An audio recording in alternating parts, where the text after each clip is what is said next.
यहाँ पर सोनम पर शक होने की साथ वजह क्या है यहाँ पर वो आपको बताते चलते, क्योंकि ये सवाल अब खड़ा हो चुका है कि सोनम हत्याकांड में शामिल थी या नहीं थी। राजा की जानकारी जो थी राजा के परिवार को नहीं दी गई। ये सबसे बड़ा सवाल उठ रहा है कि सोनम अगर जिंदा थी तो उन्होंने क्यों नहीं किसी से फोन लेकर ये जानकारी इतने दिनों तक उनके परिवार वालों की दी। राजा की जान चली गई और वो पूरी तरह से सुरक्षित रही, उसकी क्या वजह रही, आखिर ऐसा क्या हुआ कि सोनम को कुछ भी नहीं हुआ। मेघालय से संदिग्ध तरीके से वो उत्तर प्रदेश पहुंची है, ये अपने आप में बहुत बड़ा सवाल है, क्योंकि अगर शिलोंग में राजा का मर्डर हुआ था तो शिलोंग से अगर गाजीपुर तक की बात करें तो 1000 किलोमीटर से ज्यादा का सफर है। वो आखिर कैसे उन्होंने तय कर लिया। गाजीपुर में गुपचुप तरीके से पहचान छुपा कर वो रही, ये एक अपने आप में बहुत बड़ा शक सोनम के ऊपर खड़ा हो रहा है कि वो इतनी दूर से यहाँ आ गई, उन्होंने किसी को जानकारी भी नहीं दी और किसी को कानो कान खबर भी नहीं हुई। राजा के बारे में मेघालय में भी किसी से सोनम ने आखिर क्यों कुछ नहीं कहा, क्यों ऐसा हुआ कि उनके पति का मर्डर हो जाता है और उन्होंने कोई जानकारी नहीं दी। मीडिया में इतना कुछ चल रहा था, बावजूद उसके सोनम सामने नहीं आई, किसी से उन्होंने संपर्क नहीं साधा, वो गुपचुप तरीके से रहती रही और सबको ये लगा कि वो लापता हैं, कहीं उन्हें भी कुछ ना हो गया। और ये चिंता उनके घर वालों को, उनके परिवार वालों को लगातार सता रही थी। मध्य प्रदेश से मेघालय तक सरकारें परेशान रही, लेकिन सोनम ने कोई भी खुलासा नहीं किया है। यहाँ पर राजा रघुवंशी की मां, जिन्होंने अपने बेटे को खो दिया है, उनका क्या कुछ कहना है वो आपको सुनवाते हैं।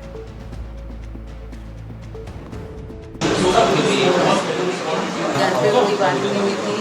राजा ने डायरेक्ट बोला, उसने पूछा कि मम्मी घूमने जाने का, तो राजा ने बोला मैं अभी घूमने नहीं जा सकता हूँ, अभी शादी करी ना घूमने। खतरे का आभास हो जाता है। मेरे इसके को पहले हो गया आपने था ये भी खतरे कहा था कि अगर इसमें अपराध जिन लोगों ने किया उनको फांसी की सजा होना चाहिए। सोनम ने ऐसा हरकत की तो सोनम को क्या सजा मिलना चाहिए? सोनम ने की तो सोनम को भी मिलेगी वो तो सजा। अच्छा, सोनम का व्यवहार कैसा था शादी होने के बाद जो घर पे? व्यवहार तो उसका बहुत अच्छा था। व्यवहार तो ऐसा पता ही नहीं चला ना कि सोनम कुछ कर सकती है।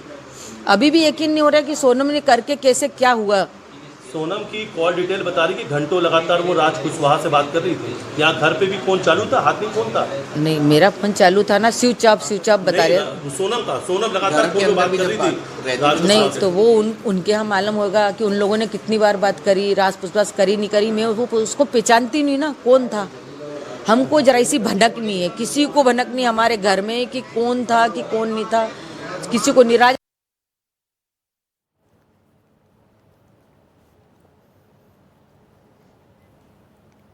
तो राजा रघुवंशी की मां को आप यहाँ पर सुन रहे हैं, वो कह रही हैं कि सोनम के व्यवहार से ऐसा कभी नहीं लगा कि सोनम ऐसा कुछ भी कर सकती हैं।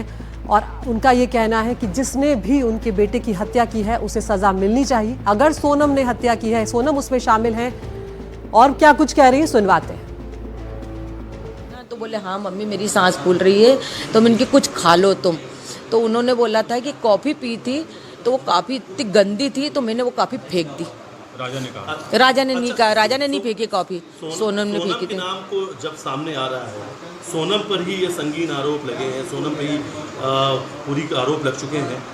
क्या कहेंगी सोनम को लेकर? क्या सोनम पे आरोप लगे हैं। मैं चाहती जो 3 लड़के पकड़ा है, पहले तो उनसे कड़ी से पूछताछ होए, फिर इसके बाद सोनम से भी पूछताछ होए, उसके बाद ही सोनम का नाम उसके बाद में अपन सोनम का नाम ले सकते हैं। अच्छा, अभी अपन कैसा ले सकते हैं उसका नाम?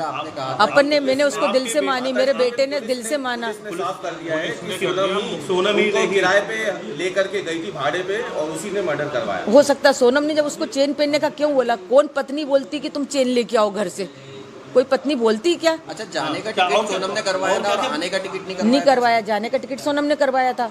उसको तो ये भी नहीं पता होगा, इसके बेटे ने इसको बता दिया। और शिलोंग जाने का प्लान मेरे बेटे ने तो वो बता के गया। अचानक से दर्शन करने के बाद में वो शिलोंग की तरफ चले जाते जबकि प्लान नहीं था। यानी प्लान नहीं था ना, यानी सोनम ने सोनम ने प्लान बनाया। ये सोनम ने बनाया होगा। आगे उसकी जगह देखी हुई भी होगी, अपन को ये भी नॉलेज नहीं। हमारे घर से कोई भी नहीं गया, ना परिवार से गया। मेरे बेटे को उधर का नॉलेज नहीं था। वो इधर जाता, उत्तराखंड तरफ जाता है, भगवान के दर्शन करने जाता था। कई बार जा चुके उस एरिया में। उनकी मम्मी ने बोला था कि हम अगले साल ही होके आए। हाँ, उन्होंने यूँ बोला था हम अगले साल ही होके आए वहाँ से वो लेके। और मैंने बोला कि मेरे को जैसा है ना, राजा की चेन मैंने एयरपोर्ट पे देखी। मैंने बोला बेटा तू चेन पहन के क्यों गया? तो बोले मम्मी मेरे को सोनम ने बोला था। अच्छा, उसने यूँ बोला तो मैंने कि मेरे को डर सा लग रहा। तो मैंने उनकी मम्मी से बोला कि देखो राजा चेन पहन के गया, मेरे को खतरा लग रहा है। तो हो सके वो खतरा किस कारण से लग रहा था कि वो चेन से ही खतरा सामने वाले को वो होएगा और ये बात वहीं के वहीं दब जाएगी। कुछ न कुछ बात कुछ होएगी, कुछ प्लानिंग ही होएगी ना। अच्छा, माँ को खतरे का आभास हो जाता है। मेरे इसके को पहले हो गया आपने था ये भी खतरे का। कहा था कि अगर इसमें अपराध जिन लोगों ने किया उनको फांसी की सजा होना चाहिए। होना अगर चाहिए। सोनम ने ऐसा हरकत की तो और देखते हैं। अरे यार मेरा 1-to-1 हो जान दो यार।